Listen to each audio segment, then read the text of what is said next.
Hey guys, welcome back to the channel. Now in today's video I'm going to provide a detailed overview basically on whether we should invest in the LEGO Star Wars Scout Trooper helmet or not. I'm going to start off with some set data and then look at the positives, then look at the negatives, and basically try and cover everything so for you guys to make up your own minds whether you should invest in this set. So let's crack on.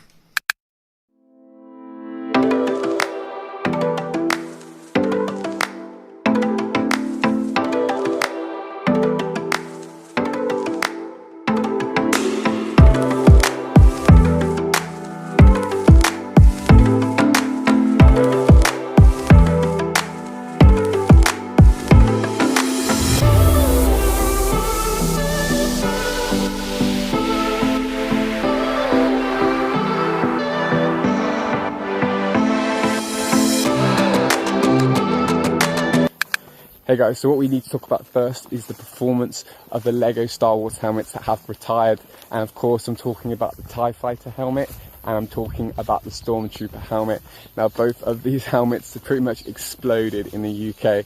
I mean the TIE Fighter's going for about 150 and the Stormtrooper's going for about 85. And I mean we should really use their success and place that success as the benchmark for what we want to achieve pretty much from all our LEGO investments. Now Scout Trooper, it's in the same theme. It's in the same range. Will it perform the same? Only time will tell. Fingers crossed.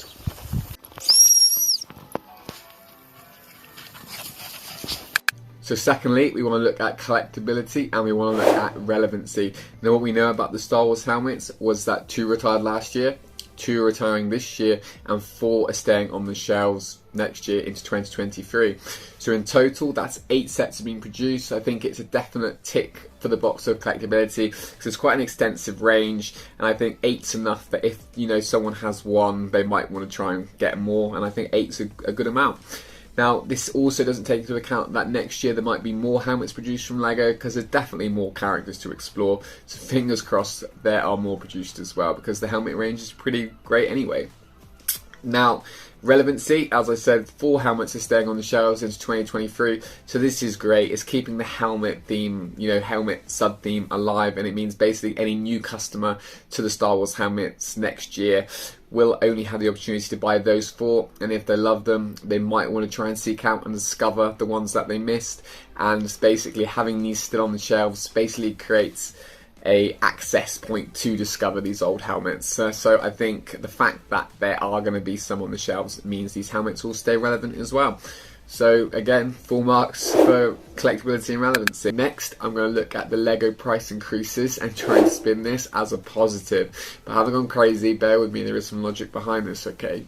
And for the purposes of this, I'm going to look at the US market because the price hikes have already come into effect in the US, whereas in the UK at least and the rest of Europe, I don't think it's until September 1st. So to look at the price for the Scout Trooper helmet, it retails in the US at $49.99. Now the other 4 helmets that are staying on the market into next year, they've all had price hikes. So the lower 3 price now, they're all priced at $69.99 US, and those are the Red 5 pilot helmet, the Mandalorian, and the Dark Trooper helmet.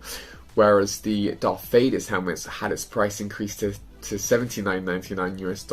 So straight away, a comparison of those prices and the $49.99 US dollars for the Scout Trooper, there's a big difference there.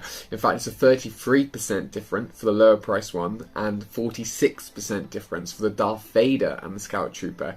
And I mean, straight away, I think this is quite intriguing because I think next year, new customers to those helmets, they've got to be prepared to pay those high prices to, obtain those LEGO sets.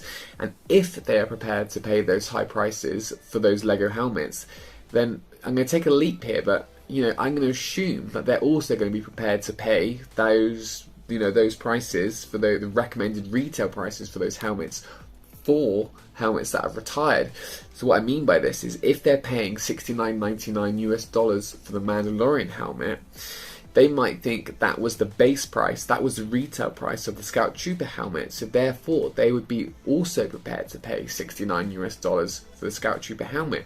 And if they did that, and you're in the US and you bought the Scout Trooper helmet for its retail and sold it at what your customer thinks was and perceives as the retail price, you'd make a 33% return on investment, you know, before fees, etc., just paying the retail. And obviously, as Lego masters, we all like to get our sets much cheaper than retail, so obviously that return on investment would be much more sizable. So I think it's for that difference in price point that I think could really be exciting and could mean great things for the Scout Trooper, because anyone that's new, as I'll say again, anyone that's new to the helmets next year, they're going to have to get used to paying those high prices to obtain those helmets.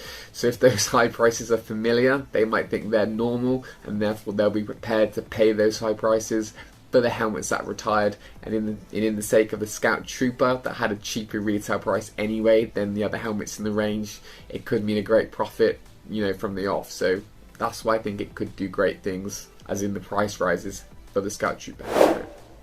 Now let's move on to the negatives, and I'm going to start off with looking at the fact that because the helmets that retired last year did perform so well, you know, the only concern of that is it might have caused the helmets that are retiring this year to get overbought, and therefore the market could be oversaturated, and the excess competition might mean that you know, we might not get the price points that we desire, because everyone might be jumping on the bandwagon, seeing the success of these helmets' predecessors, and think these will do the same.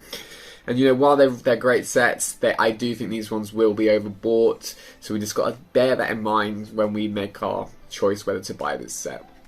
So that's definitely one concern I have. Another concern is that in the UK right now, there is a cost of living crisis. I'm not sure how it's going on in the rest of Europe or in the US, but basically the fact that there's 8 helmets in the range without the potential release of new editions, how popular is a Scout Trooper helmet? If people can only afford to if people can only afford to buy a couple because of the cost of living crisis, are they really going to choose the Scout Trooper helmet, let's say, over the Mandalorian or over Darth Vader? You know, the jury's out on that. So if people have a limited budget, which is, you know, not out of the question moving forward in the next few months to years, they might not feel that the Scout Trooper is essential, as the character is not as near as popular to the franchise of Star Wars. So that's another concern to take into account when reviewing the investment potential of this set. So there you go. Now that's my own overview of looking at the positives and the negatives of this set. Overall, in my opinion, I still think it's great. I'm still going to buy it, but let me know if you're going to buy it. Do you own this set? If you do, then you're with me, and well, let's hope it does well. But if you haven't, let us know, and if there's a reason why you haven't bought it, write in the comments if you've got a spare moment. But as always, guys, I hope you enjoyed this video, and like and subscribe if you haven't, and see you soon.